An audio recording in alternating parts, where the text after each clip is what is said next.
Podcasts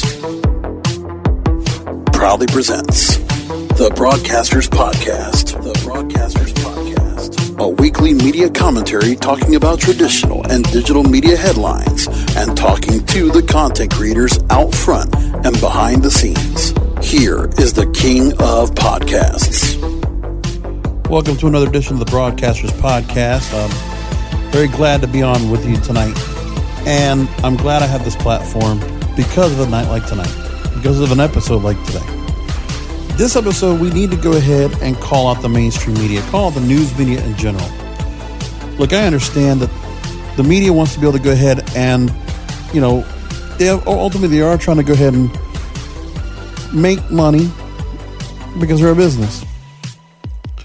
But there are times when you have disasters and you have things like a coronavirus pandemic where to serve the best of the public interest, you do not try to sensationalize the story. You have to go ahead. There can't be a continuous focus on every story being about this person being treated, this person being tested positive, this person, these implications. I mean, it happens during hurricane season all the time. It happens during floodings. It happens during superstorms. It happens during, things like this, tragedies. And the kind of stories that have to be told here where when we're just looking for actual information and trying to be able to go ahead and tell people to stay calm in an emergency, to please do not, get into panic buying by not trying to do things where people are not being held responsible for what they're doing. This is so bad, but it's honestly becoming too much of an epidemic. There's an epidemic in the media to just be salacious, to be sensationalistic, to do yellow journalism. Please answer the questions who, what, when, where, and why. I'm going to do that for all of you tonight. At this very moment, as I record, this is something that people don't talk about enough. And I'm guarantee you, if I put on the news right now, whatever it is, local, state, regional, national, they're not going to talk about the fact of the recovering for coronavirus. I went to thehill.com, and I'm not big on going to stories and all, but I'll tell you what, if you try to look for stories about coronavirus, guarantee you, if I do a search just on that, if I just do it on that, watch. The amount of results I get for coronavirus, 5,420,000,000,000. If I do recovery, 1,120,000,000. But we're not getting even stories that talk about surviving. We're getting stories about survival, but the truth is it's still being perceived because everything's closing, everything's going down. The reaction, because of what the media is reporting, is causing people to panic. But this is a major problem, and this is enough. So I don't know if you knew this, but you know what? Of everybody that's been affected by coronavirus around the world, and this is a story that I got from today, nearly 70,000 people have recovered from coronavirus. Amid concerns over the coronavirus outbreak in the U.S., it's important to remember most who becomes infected recover from the illness. Do you understand that? Recovers. Not everybody that's getting the coronavirus is dying. Of the cases, of coronavirus cases, has surpassed 127,000. More than 68,000 people have recovered. More than 50%. The World Health Organization says those who become infected generally experience mild illness and recover in about 2 weeks. The virus threatens people over the age of 60 with underlying health issues. For those that have a weaker immune system, right. Data from Johns Hopkins University shows that more than 68,000 people have recovered from the virus so far. Cases worldwide over 127,000. An expert talking about the pandemic. Here's another story I bet you don't know that the media did not report to you. The Chinese government's senior medical advisor credited with helping to stop the SARS outbreak, Dr. Zhong Nanshan, he says that the pandemic could be contained by the summer if countries continue to mobilize to take decisive measures. It could end by June. Now, this same doctor says if countries do not take the pandemic seriously, it will prolong the pandemic. And this is immediately after the World Health Organization declared the outbreak a pandemic. According to Reuters, he told reporters, this senior medical official, that the pandemic could be contained by summer if countries around the world come together to combat it. But that's not what the news wants to talk about. Do you understand? Do you see what's going on here? That's what's going on. Yes, 4,700 dead. That's not good. It's horrible to see all that happening. But then we have people that continue to go ahead and then just put stories out and no proper context is brought. When a Harvard scientist reports that a coronavirus pandemic will likely to affect, what is it, 40 to 70% of the world this year. When you're putting out headlines like that, you are causing a disservice to the public. You are serving the public as a freedom of the press in the United States. You have to do right and be responsible journalists. Your editors, your publishers, they are not doing the right thing by putting out salacious, sensationalized headlines. Clickbait. That is wrong. A Harvard epidemiologist calls the COVID-19 pandemic likely, while CDC doctors say they are bracing for it to spread beyond the current 15 cases in the U.S. This is going back to, well, I don't see what date it was, but still, this is ridiculous. Well, this is February 15th. But we were getting those kind of stories going back. And seriously, people need to stop and really take things a little more controlled. When everybody is panic buying, going for toilet paper, sanitizer, baby wipes, whatever, this is enough. Calm down, all of you. Now, we are going to be we're going to allow a little uncumberness. We're going to have a little bit of frustration because everybody's going to have to take proper precautions. And you know what? Hollywood and the media are making those precautions made. Okay? When you hear somebody saying they've been tested positive coronavirus, that is not a death sentence. But when we see Tom Hanks and Rita Wilson and the Prime Minister's wife, Justin Trudeau of Canada, when we're seeing all these people being affected, when we see Rudy Gobert and Donovan Mitchell, NBA All-Stars from the Utah Jazz. Okay, we're seeing people that are getting affected by this. When the Brazilian president is affected and tests positive for the coronavirus. Again, everybody gets sick, it's a flu, but it can be recovered. And people do. And then the numbers that they show of the people that have gotten in this, again, they do not talk about the fact that people recover from it. It's always the numbers. These many people died. This many people infected. They don't change the numbers. And this is a problem. And I don't want to talk about this. I do not want to talk about the coronavirus. And I do not want to talk about how people are being affected by this and how people are being brought to a panic. The stock market free falling for the last few days. The stock market losing all the entire time, going back to the Obama administration, losing what? Something like 7,000 points today alone. Today alone, almost 10% of the stock market dropped.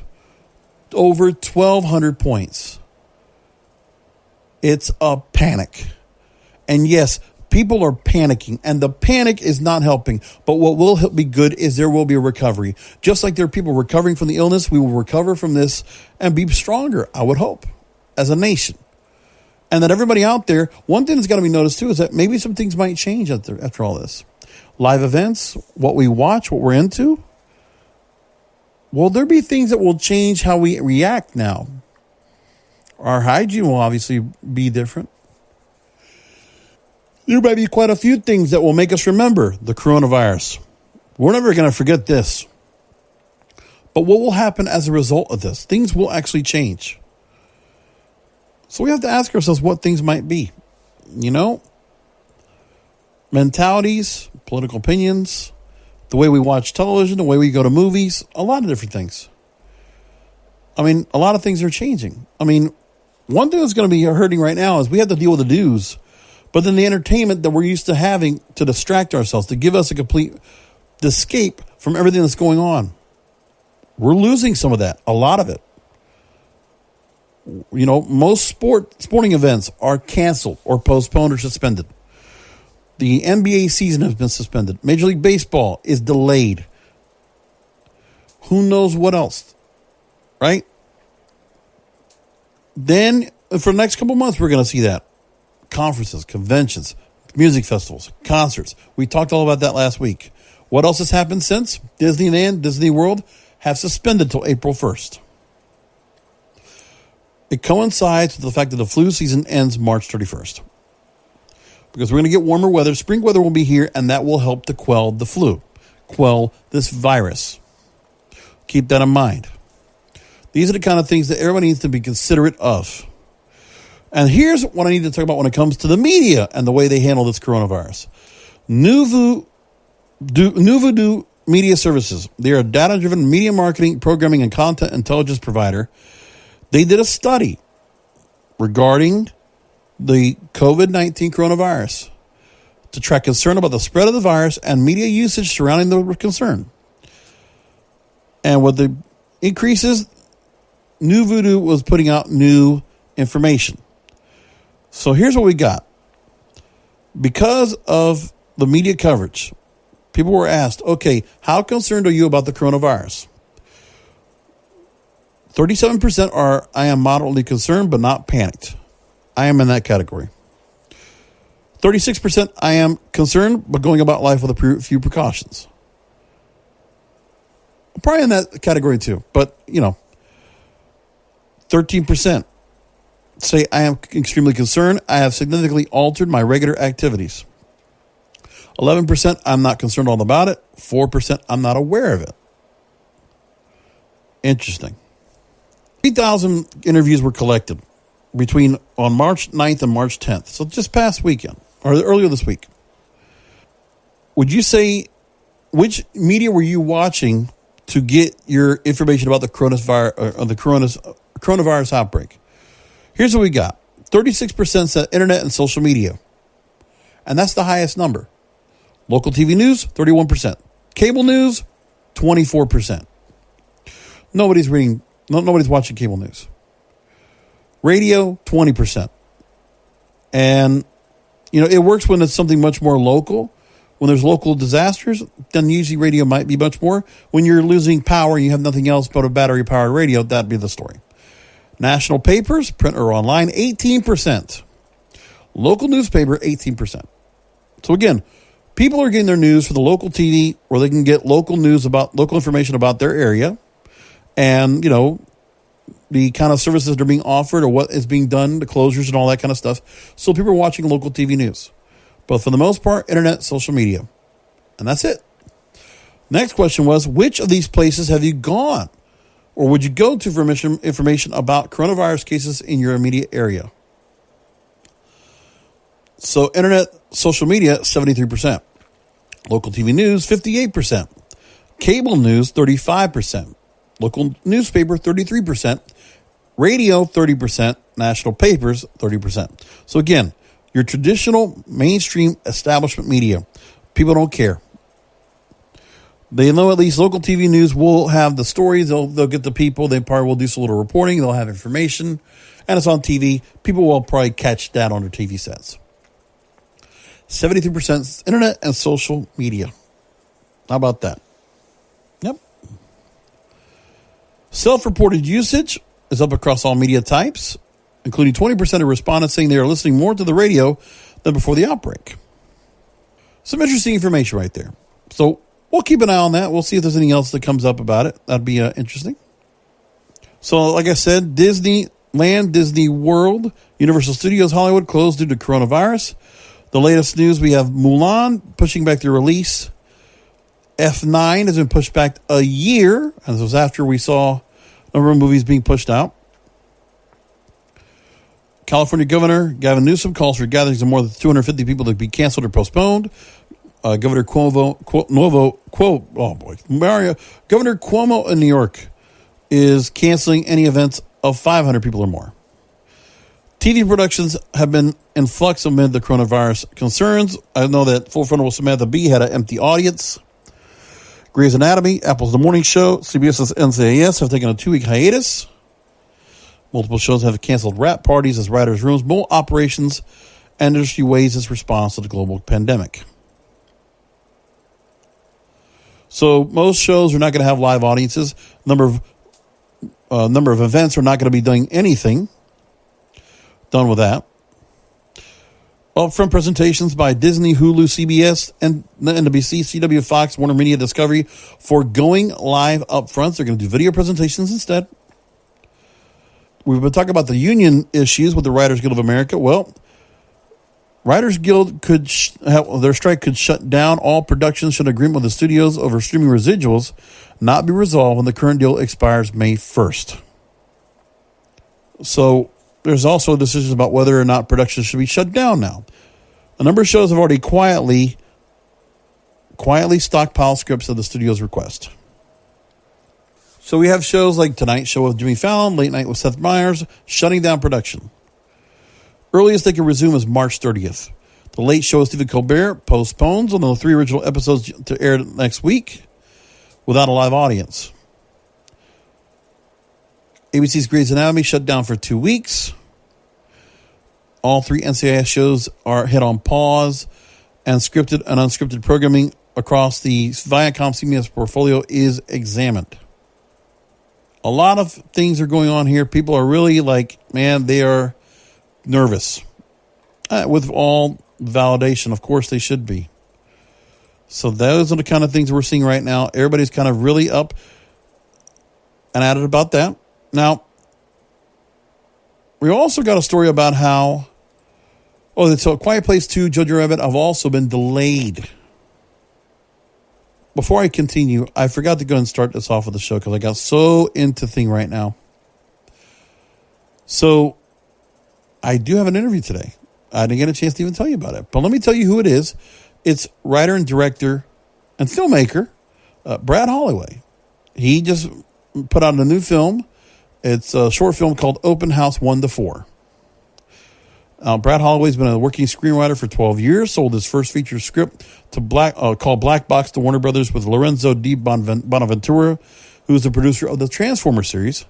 He has written feature-length scripts for pilots for Warner Brothers and other major studios, including Paramount and Lionsgate. He's worked alongside the class of the caliber of producers like Jason Blum, Michael DeLuca, Rodrigo Teixeira, and director James Mangold. So Brad Holloway talks to me on the program. We actually really talk about him and the screenwriting process and his transition from screenwriter to filmmaker, where he has to go all that together. We're going to talk about that. That's coming up a little bit later on here on the Broadcasters Podcast. Stick around for that in a few minutes. We'll do that coming up. Like I said, Fast and Furious 9 is going to be closed down. We also see Netflix is recommending LA employees working from home, so Netflix studios are shut down for the time being. Fast and 9 will now open globally April 2021. At the moment, theaters remain closed in Italy, South Korea, and China, where the virus has hit hardest. So it's unfortunate, but what are you going to do when all that's coming up? I understand. Let's see what else we got. We have Price is Right production suspended. Card Shark Season 2 delayed. NBC Universal and Amazon advise employees to work from home. Tribeca Film Festival postponed. Paradigm closes offices. March Madness, the NCAA men's and women's basketball event, is canceled. Live Nation, AEG, and agencies suspend major music tours. And there's more. Broadway also goes dark. This is something also. Governor Andrew Cuomo with the new restrictions. Broadway theaters on Thursday are going dark. That Broadway League performances will commence the week of April 13th. Let's talk about that real quick. Now, The Broadway League has called an emergency meeting as theater owners and producers are shutting down for coronavirus until Easter Sunday, April 12th. The shutdown could see the industry losing well more than $100 million in a month's worth of weekly box office alone, not counting advance ticket sales. And there will be the most extreme in modern Broadway history. The last time it happened was for 2 days following the attacks of 9/11 in New York City.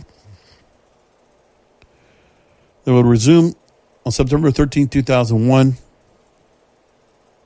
New York City Mayor Bill de Blasio says that new Broadway guidelines were expected to be announced today or tomorrow, that theater goers should brace for a change. So, really tough. 31 productions on the boards, 8 new shows expected to join the lineup during the more important spring season. Well, they're not going to have them at the moment. So there you go, man. There's a whole lot happening. It's quite unfortunate. Okay, a couple more stories I want to talk about. In the radio side, we're going to go ahead and get away from coronavirus now.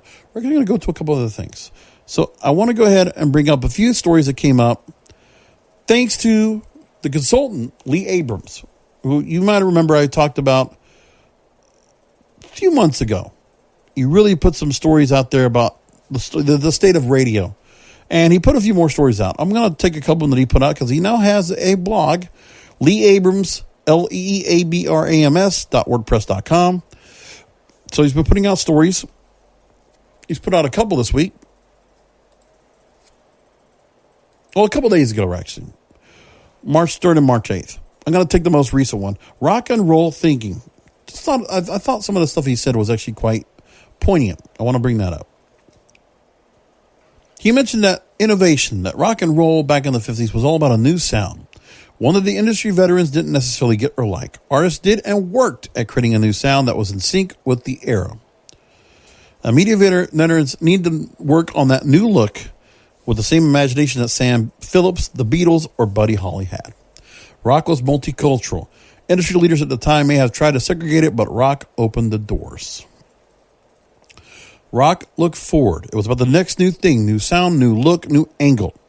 Media people need that same forward thinking. Hard sometimes when the pressure for immediate performance is mandated, but it's still necessary. Look behind for problems, look ahead for answers. So it's about learning from and evolving from the last major cultural overhaul, which was rock and roll, a style of thinking.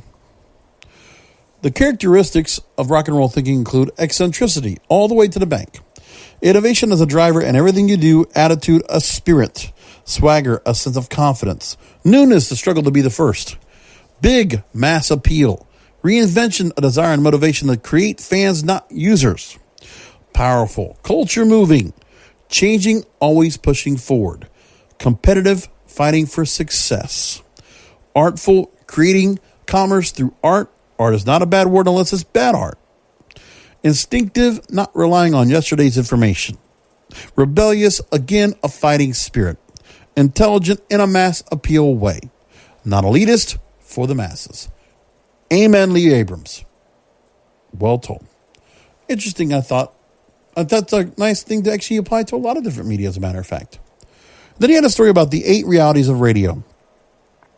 So here's what he said about that. Top 40 is FM's sweet spot. I recall at XM pre-launch, we researched who the likely buyers were. Over 40. Oh, sorry, over 40 is FM's sweet spot. That's what he meant. Not top 40. Over 40 years old. Over 40 people were called radio's golden years and were excited about the choices, the proposed style, and the ad-free environment. Under 40 and the younger it went, the more, why would I pay for radio? Radio sucks, emerged. A 20-year-old example never experienced great radio beyond some morning stars, and this is before Spotify and the like. The sound pie is shrinking. The share of radio is getting smaller as new media begins to stand out. Share will likely not increase. Stabilize, but increase is likely with the current state of things. Now, they say 92% of people listen to radio weekly, but do they love it as fans, or is it simply a utility? A large percentage have cable TV, but are they fans? Utilities don't last when there are better options. Fans keep things involved and growing, and involved radio has a utility issue. Denial, it's rampant. It's a new world, embrace it. The golden days won't return, but there's a new golden age that can be created. Radio isn't in great shape. Denying that limits the ability to adjust and fix. Creative overdrive. It's free. You'd think that with all the competition, radio would be in creative overdrive, reinventing, breathing new life and ideas into the mix, but all that clearly appears to be on the back burner. Yes. Corporate radio is ill. Amen. Most are in the survival mode, focused on operational efficiency to stay alive. More fuel to look outside the big companies to innovate and create experiments in modern radio that just might work. The big companies can't do it in terms of creative. Individuals with ideas can. Not easy, but there's hope. There's opportunities beyond AM and FM. It's the new Wild West. Anything is possible. Think sound, not towers. Radio's creative decline creates a drawing board for new ways. Completeness. What happened? Stations used to have the creative game plans. Again, the thinking was effort, and effort was free. The whole staffing model is different, but that's not an excuse for failure of creating and executing detailed plans. The great stations of the past launched with incredible depth of thought. That's why they were great. Nowadays, I feel like stations are rushed on the air with maybe 1,000 ad-free countdown and some billboards claiming more variety. Basically, yawn. I'm bullish on amazing sound in caps, whether it's transmitted from. The best sonic experience will prevail. Again, deep thoughts from Lee Abrams. Follow him. He speaks knowledge. Regardless of what you think, that guy has done a lot of good for the business. And there you go. All right, we're going to leave it right there. And again, feature interview time, as I get to go ahead and welcome writer and filmmaker Brad Holloway here on the Broadcasters Podcast, part one of a two-part conversation. Went an hour long with him. And here's the first 30-minute conversation. Enjoy.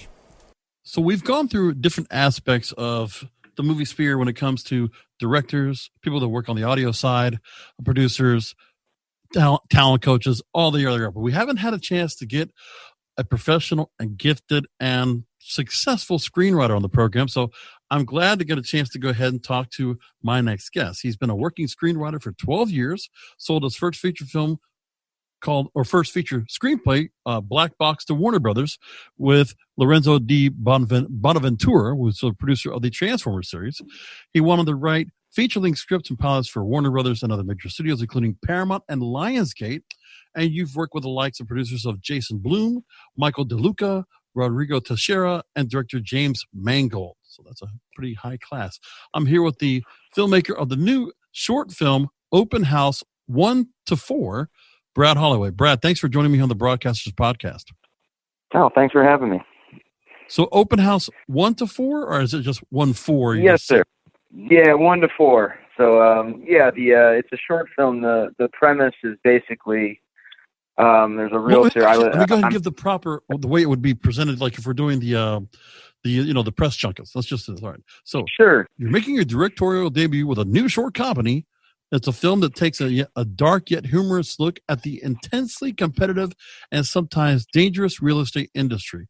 And this is actually currently on the festival front. Now, as we were just talking before we recorded, you're in the Southwest Florida area in Naples. So in our area, we see a lot of open houses, a lot of homes for sale. So I imagine you might either have a little experience yourself or you've heard some horror stories.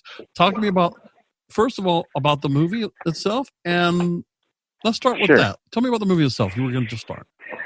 Yeah. Well, there's a lot of paranoia out here about open houses being robbed. And my family has a real estate background, and it's just there's a lot of concern, and unfortunately, a lot of the people that they think are going to rob them are people that come from the East Coast area. So the short film is about a realtor, a Latino couple comes to her open house. It's a big $4 million house, and she thinks she sees a gun in the Latino woman's purse, and she runs upstairs, and there's a wealthy older couple upstairs in the house, and she runs up and she's like, "I don't want to freak you out. I'm calling 911. I think this woman walked into my open house with a gun." And the old rich guy he's got a concealed weapons permit. He pulls his gun out, and it basically just unravels into it's like something almost like a Curb Your Enthusiasm meets Three's Company. Yeah, kind of sounds to it. No, it's a dark comedy, but and it just keeps getting worse and worse and worse. Got it. The double, what is it? I guess the double entendre kind of in play in that. Yeah, and then there's some twists. Everything isn't exactly. There's a lot of twists in there. Everything isn't exactly as it first appears. And how long is this? How many minutes? It's 9.5 minutes long. Wow. Yeah, it's a short one. Yeah, we shot it in 3 days. Nice. On a pretty tight budget. We spent $25,000 on it, and wow. yeah, we did like 86 camera setups in 3 days, and we just knocked it out. And I think I got the last shot as the sun was setting on day 3, and yeah, no, I mean, it was a really, really cool experience. A lot of the actors came from the East Coast. The Latino couple, both the actor and the actress, are actual Cuban descent from Miami, though. So yeah, it was cool, and a lot of the crew came from Miami. So yeah, it was kind of a Naples production, but also I think of it as a bit of a Miami production as well. So well, let me go ahead and ask you about the insides of the inner workings of being able to do this. Now, you put yourself in a challenge because from screenwriting transitioning into actually filmmakers, you're directing and producing this. You're not only doing a long feature, you're doing a short feature. So you're doing pretty quick cuts. You only have so much dialogue to work with and so much storyboard to work off of. So I can imagine that kind of is quite of a challenge. You know what? It is challenging, and it's similar to either to writing a short story or writing a novel. When you're writing a novel, you obviously have much more time to flesh out the characters, and so to have a setup and a payoff and a satisfying character arc in 10 minutes, it's really tricky, and that's why honestly a lot of shorts aren't very good, or they kind of rely on sort of cheap, gimmicky horror kind of stuff, or these sort of, you'll see these short films where it's just a drama and a woman is staring out the window forlorn, and so you see a lot of those. And I think what I was trying to do was really to give a theatrical experience with this thing, where when you watch it, it doesn't feel like I just watched a 5-minute student film. Like it really feels like you'll have watched a whole movie with a beginning, some satisfying twists, and then a really unexpected ending. I just remember doing a short film back in college where I forget the name of it now. I remember we did it on Super VHS recorded. Yeah. But the idea was, long story short, it was a cop and a criminal, and their lives, how similar they were, because the cop was kind of falling out of favor in his life. The guy was like becoming a criminal because he had to support his family. And I forget the name of it. It was something cool. like Ghoul or similar. That's a good idea. Huh? Yeah. I said, that's actually a good idea. You'll have to send me the link. I have I got the VHS copy somewhere. I just have to go look for it, but it was a good idea. Actually, the director that did it, interesting. His name's Jason Daly. Shout out to you, Jason. He actually did move on to do some other things, really in the horror genre, but I don't know how far he went. I remember the last time I heard from him was about 15 years ago. He did have a premiere, and I didn't get a chance to go. But, I mean, the experience of doing it was kind of really fun, and to kind of put that all together was quite similar. Watch, I'll remember the name of the movie at the end of this interview. But anyways, now I got to ask you about this. You were interviewed by wearemovingstories.com. Yes. You said about the movie Open House, and this is an interesting quote to make. Quote, I was lucky enough to collaborate with some incredibly talented directors, spend a lot of time on set, and they gave me the confidence to direct something myself. I can honestly say that making this short has been more gratifying than any script sale. Instead of a blueprint, I have an actual film to show people.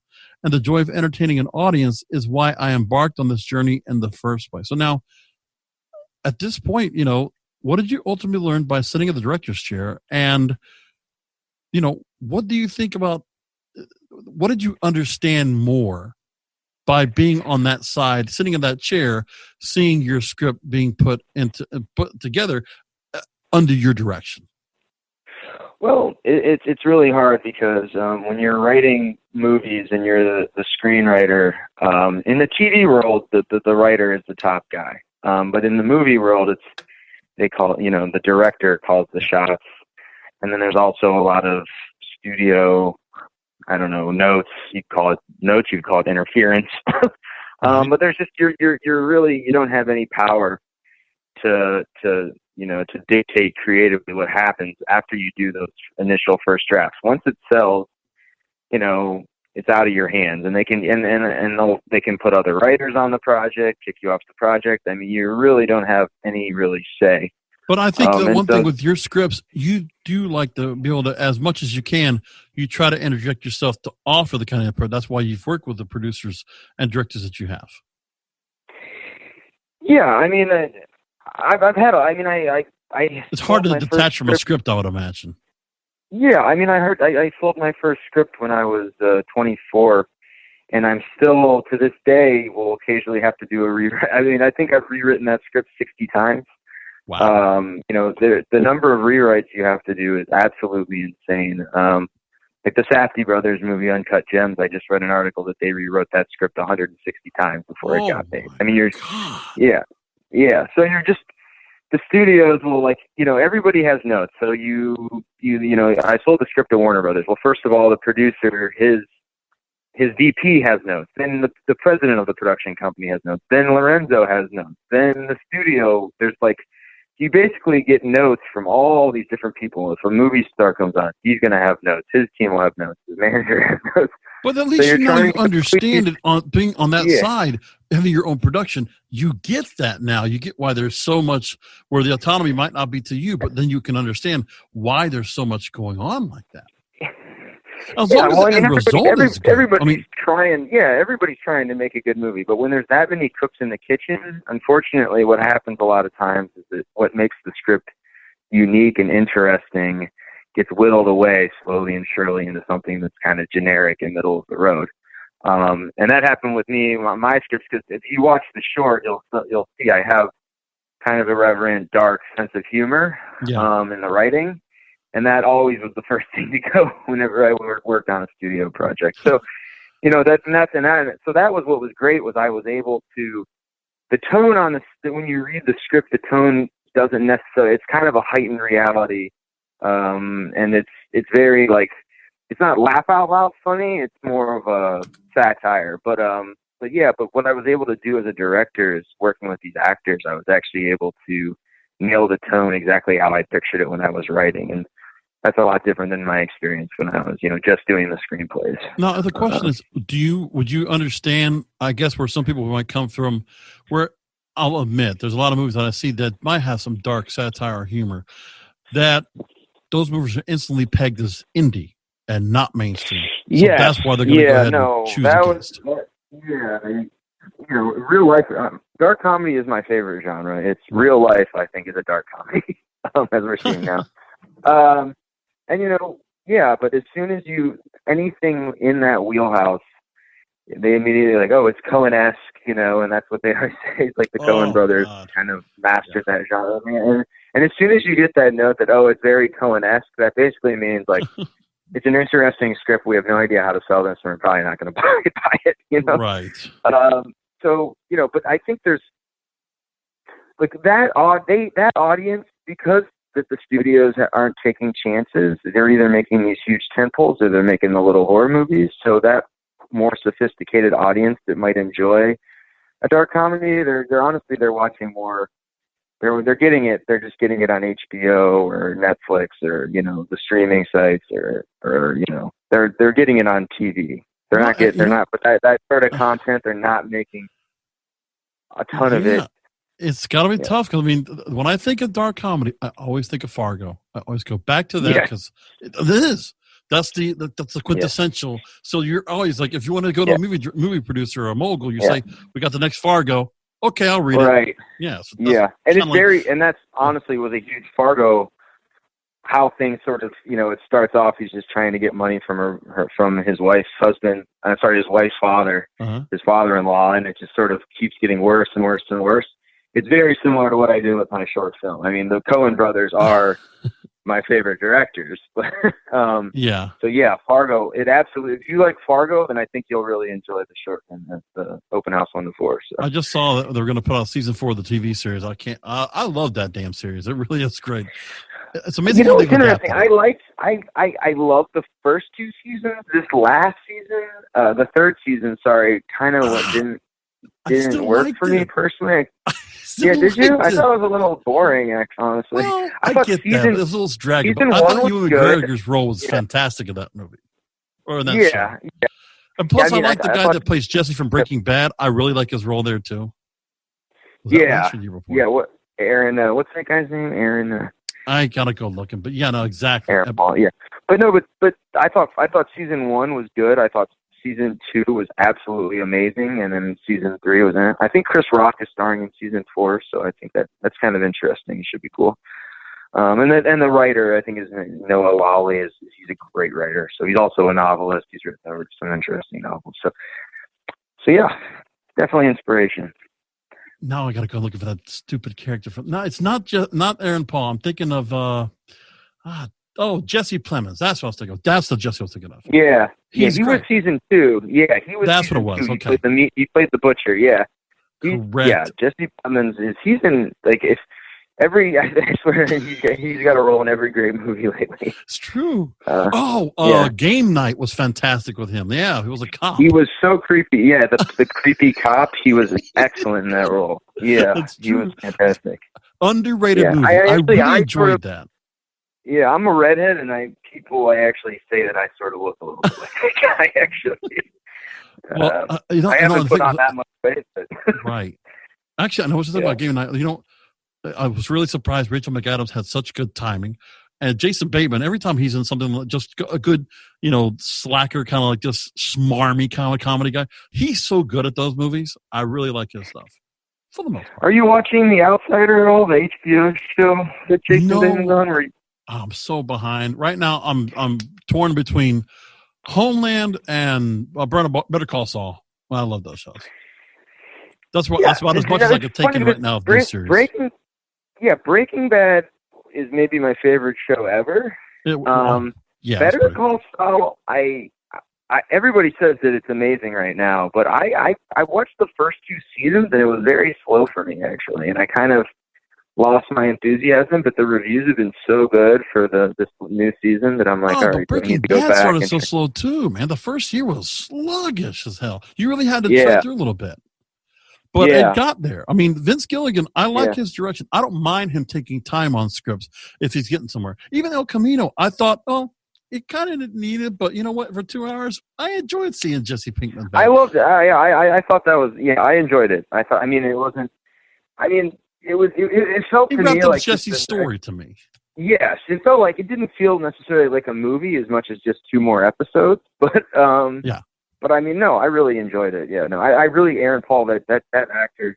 Oh, he's on the new series. He's great. He's on the new season 3 of the Westworld, I guess. More shows like The Fall, less stuff like Need for Speed. We're just saying this. Let me get back to screenwriting. I want to ask you a few things about this. Get you out in some direction. Sure. So I went and found an article from India from a website called The Print. They recently wrote an article titled, and I think this is a fascinating part to go into, how streaming platforms like Netflix and Amazon have changed the art of screenwriting. Now, in this story, they state this, quote, writers have historically been undervalued and erratically compensated. Amen. But their role has seen an evolution with streaming platforms, stoking demand for digital content. So how accurate is that? Well, I don't know a lot about Bollywood. You said the article's from India. But but here's the thing. You'll find out where I'm going with that. But I'm just saying, just a statement they're saying as an overall general statement of screenwriters. Right. Look, it's been a huge. There's over 500 shows on the air right now. It's been a huge boon for writing as far as TV people getting into the industry.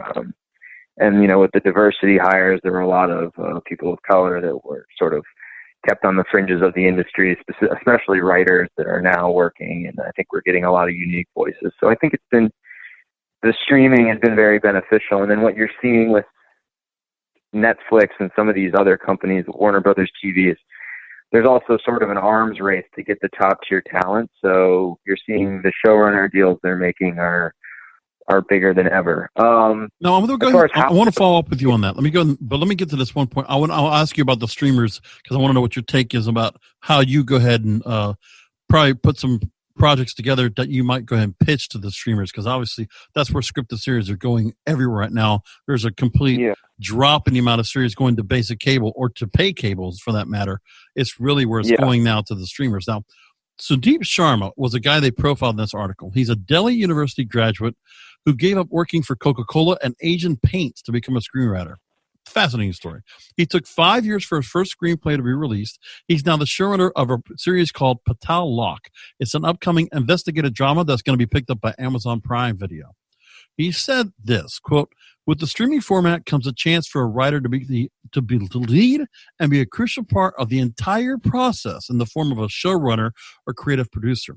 Due to the nature of the format, with multiple directors, cinematographers, and editors engaged in a single project, it presents a unique opportunity for the writer/showrunner to be that common link through the process. So, want to know what you think about that? Is about it? Does the idea of being a showrunner to a scripted series to a streamer, is that something you would like to see yourself into? What do you think about the challenge of it? And have you looked at putting screenplays in towards the TV market into streaming? Yeah, well, as far as like the short film, we're in the process of putting it on Amazon Prime right now. It was supposed to post last week, but I guess there's a backup or some sort of backlog technical issue. But yeah, it is going to be posted on Amazon.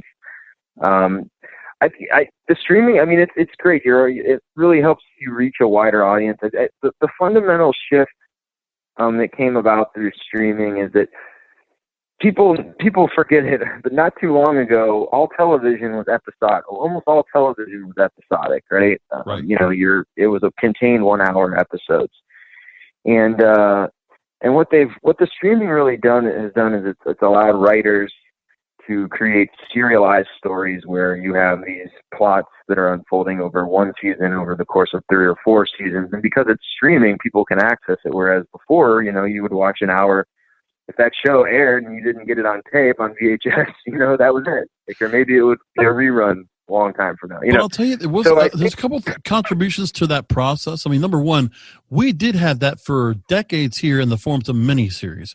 That maybe we get a chance, we get a follow-up miniseries or something where we would have people that would have to sit through 5 days or 10 days worth of programming back to back to watch. So you had that type of style of programming there, but really who perfected it and made what we have our model today is what the BBC did in Britain, because they did fantastic work of doing 6, 10, 13 episode series and being able to put it out like they do and making people really fiend for having these shows come back. Yeah, I think the BBC was huge, and then I think when HBO, when they made that show, I think it was called Oz, it was a prison show. And then that show sort of had an episode it had a character. I think it was kind of episodic, but it also had these bigger serialized arcs. And then that led to The Sopranos. And then I think once you got into The Sopranos and Mad Men, and then you sort of hit that golden era of TV. Those are some all-time amazing how they did those shows. And I think, I almost wonder, are we getting, because we have so many programs now, it's just gotten so saturated. Yeah. I mean, here's the problem too. I mean, to know where's the right place to go with a show, that's one thing. But then also to make sure it's going to go somewhere where it's just not going to get thrown into a repository and not get a chance to be acclaimed. I feel like what Netflix does, they took away the ratings. So it's hard to really determine what's good or not. And I like the idea of having like a Rotten Tomatoes feel where, you know what, it fails or it doesn't. Yeah, no, they took away that rating system, and they also don't seem to do very much marketing for their new shows. No. Maybe it'll pop up on your feed. I mean, and these aren't like small shows either. These are shows they're spending massive amounts of money to make, but yet don't bother to market. So that's kind of and also remember, you have like the former Paramount studio head that came over to Netflix. He's picking up projects that were rejected or were kind of halfway finished. He takes them and brings them over, and I'm like, well, okay.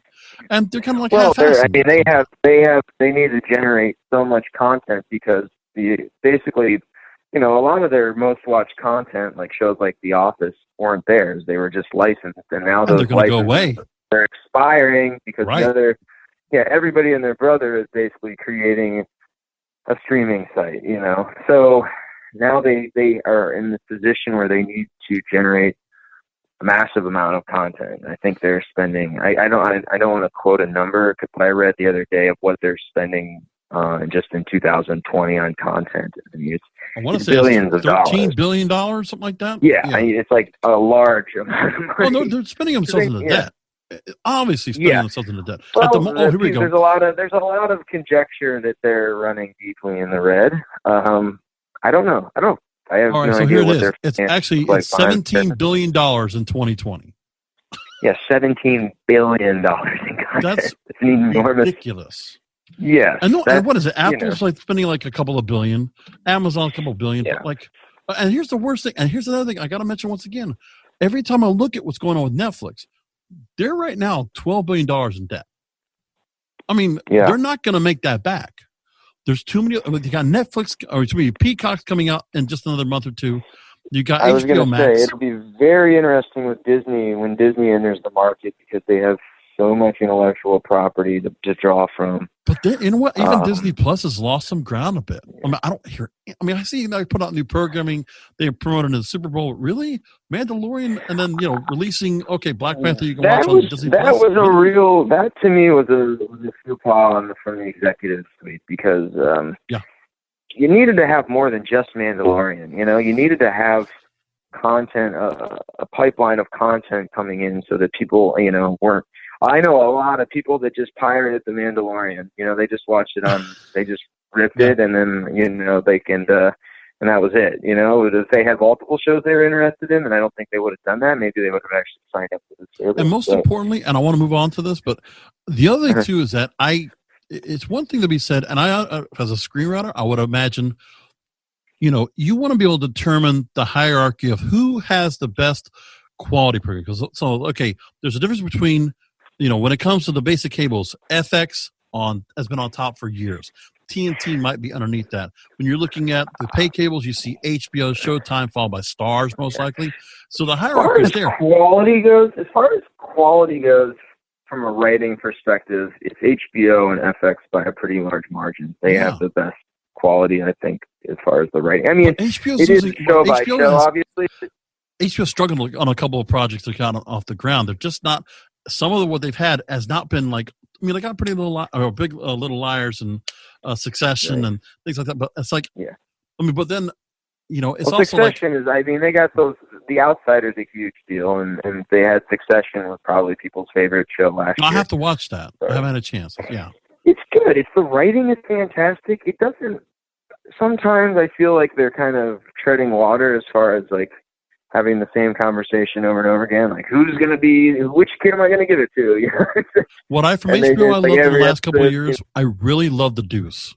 I thought, anything that from The Wire, I can't think of his name right now. Yeah, anything that guy does is awesome. I like all his shows. Yeah, I thought Vinyl was really good, and that didn't get off the ground. Yeah. It took a little while for me to warm up to Franco's brothers. The two identical brothers, but yeah, no. The Deuce was interesting. I think it just wrapped, right? I think it was done. Yeah, 3 seasons. I watched the first season. I haven't seen it. I think it's like maybe 3 seasons. Yeah, I love it. Like anything David Simon does, I'll watch. I still haven't seen Treme, but I mean, I enjoyed The Wire. Do you follow David Simon on Twitter by chance? No. He has the most aggressive Twitter handle. I mean, it's like he's just. Every day he's telling people to F off on Twitter. He literally is the angriest man on Twitter, so that's interesting. Well, he's so damn. He can forget what he wants. Look, I'll tell you, The Wire. He's incredibly articulate. Wire's up there at all times, like right there with Breaking Bad for me. Oh, absolutely. Seriously. The Wire is amazing. Yeah, I mean, I meet a lot of people who haven't seen that show, and I'm just like. Wow! Oh, it took me 10 years to watch it. The other day, I met somebody from Baltimore, and they're like, "Oh, have you ever been to Baltimore?" And I'm like, "No, but I did watch The Wire, so I feel like I live there." Like you really feel like you know the city after you've watched. Because I don't know, for the listeners that don't know, every season they kind of take a different aspect of the city. So it starts with the police, and then they get into like. They go into one season. They go into the journalism, the newspaper. One season they do the school system. One season they do the docs. Smart. So it's really good. Really highly recommend that show. Plus, also like where David Simon also likes to take certain people from certain shows and bring them back. So like the guy that played Frank Sabatka was like the guy that was running one of the brothels in the new series. That's good. Yeah, he's got two new shows coming out right now, I think. I can't remember. One is about, I think, I'm not sure. I'll have to look it up. I think he's got two different shows. With HBO, they've had a couple of misses, like Dustin Hoffman and Luck. I really like that show, but it needed time to get off the ground. And then the horses thing, that was so really unfortunate. And then Vinyl was a really good project. I thought that had a good chance to get off the ground. I'm like, damn it, man. Then I think about when it comes to HBO, I think Boardwalk Empire was a fantastically done show. Yeah, really Luck. I mean, the reason Luck kind of failed was. The horses kept dying, so that was highly problematic. I think they had multiple horses die on them during the production, which is a bad look. And then the guy, the writer, he's one of the best writers. What is the writer of that show? He's the same guy who did the Western that was on HBO. That was fantastic. That's another show I gotta go watch too. Deadwood. I haven't watched that too. David Milch. Yes, David Milch. Now, David Milch is one of my favorite writers, but I think during that period when he was working on Luck, he had a gambling issue, and I think he literally went broke, and there was a lot of drama behind the scenes. But no, he's an amazing writer. I actually read an article. I guess I don't know if it's Alzheimer's or something, but he has some sort of issue that is a health issue he's in cognitive decline. And it was a heartbreaking article because he's one of the best writers of a period, and he probably doesn't have not much longer that he's going to be able to work. So, but yeah, look, if you Google him, there's an article about it. It's really nasty. So I know there's going to be a lot that we're going to try to say about the coronavirus coming over the next few weeks. It's going to be in the mindset of everybody right now. Everybody just please, do what you need to keep yourself in proper hygiene. Make sure you protect yourself and do what you can. And if you got to, pray. Even if you don't, pray. It's those things you should do. But please do not panic. And just remember that we're going to get all past this, and it'll be okay coming up. Don't take what the media keeps giving to you and feeding it and just buying into the panic. That's what they want you to do, so you will keep watching, you will keep buying, you will keep looking at their advertisers, and you will keep clicking on their stories. Don't do it. Don't do it. Please. Anyway, we're going to leave it there. Thanks for listening in, listening to the program. Please pass along the word, and I hope all of you have a great week. Remember, content is king, and the control of your content is in your hands. Thank you for listening to the Broadcasters Podcast, presented by BroadcastersPodcast.com and KingofPodcasts.com. The Broadcasters Podcast is brought to you by KingofPodcasts.com/Amazon. If Amazon is good enough for the King of Podcasts, it most certainly is good for you. KingofPodcasts.com/Amazon. And don't forget to check out the King of Podcasts wrestling program. The Wrestling is Real podcast, exclusively at KingofPodcasts.com.